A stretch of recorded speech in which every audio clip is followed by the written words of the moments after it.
right, Jasmine is a passionate storyteller and strategic innovator who hopes to create a more just and equitable world. Give it up for Jasmine.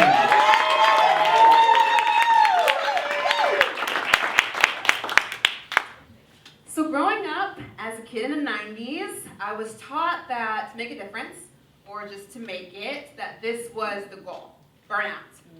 To work yourself to death, to devote yourself to your job, to sacrifice your mental health, your emotional health, and your relationships.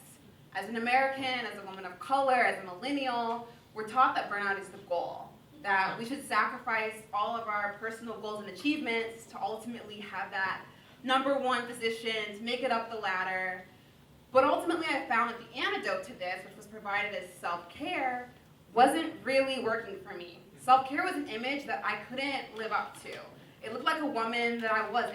Someone who had a lot of money, who could go on vacations, and that wasn't me. And even when I could, right, when I had that extra money for the manicure, for the massage, for the vacation, it wasn't actually making my life happier. It wasn't satisfying the deeper need that I had within myself. What I realized was there was a gap, right? That these two things, self-love and self-preservation, weren't actually being addressed in this image of self-care that was being marketed to me in Instagram ads. What really needed to happen was a deeper journey to understand what I needed to be full and a whole person. Audre Lorde taught me what real self-care was about, which is self-preservation. Audre Lorde has been advocating for a revolutionary future built on social justice and wholeness, and it's through her words that I came to understand what real self-care was. She talks about caring for herself, not as an act of self-indulgence or of lavishness, but as a way to preserve the self. In a society that doesn't value us as whole people, to value ourselves, to invest in ourselves is radical. In fact, it's an act of political warfare. In order to have the future that we want, to create this revolution of a world where we're all valued as human beings, we have to first take the time to value and invest in ourselves as individuals. Woo! And her final point, which is really powerful, is that when we think about, burning ourselves out, that's a luxury that only those who don't want to control their destinies can afford. If we want to control our future, if we want to have a brighter future, we have to start investing in ourselves. And this means having sustainable and joy-filled lives.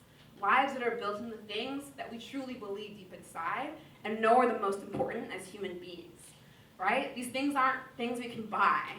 Ultimately, when we say that we care for ourselves, we're saying that we belong here, we're saying that our ancestors belonged here, and we're making a path for our future descendants to have space and to belong in this world and in this society. Even more than that, when we nurture ourselves as individuals, we ultimately nurture our communities. We're creating spaces where we can care for each other and invest in each other, which is often lacking, especially in communities of color. But even more than that, it's us declaring that we deserve to be here. It's us making a stake in our future and saying that we deserve to control our own destinies, that we're not going to give our lives to these ideas of success that are built on our burnout and are built on our sacrifice. So as a reminder, self-care is not consumerism. It's not a new diet. It's not avoiding responsibilities or not taking time to be with your loved ones. Self-care is something different altogether. I like to say that self-care is spending time with your elders. Self-care is talking to your grandma. It's stopping to smell the flowers. It's taking time to remember that you have wisdom and mentorship in your life that's meaningful and valuable.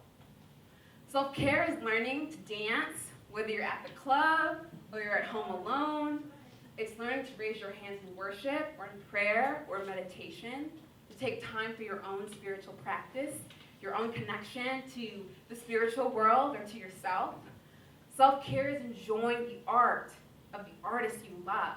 And for me, that's Frida Kahlo. Yes. That's Nina Simone. Yes. That's taking time to value their art and the magic that creates within yourself. And even more than that, self-care is being in nature. Self-care is picking a fresh lemon and adding that to your dinner for your family.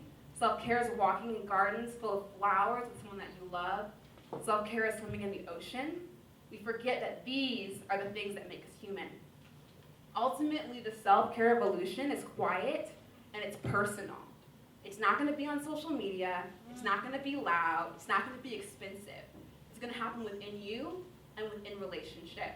That's And right. ultimately, when we nourish that light inside of ourselves, we ultimately allow other people to glow, to share their light, and to light a future that we want to live in. The future starts with you. Whoa.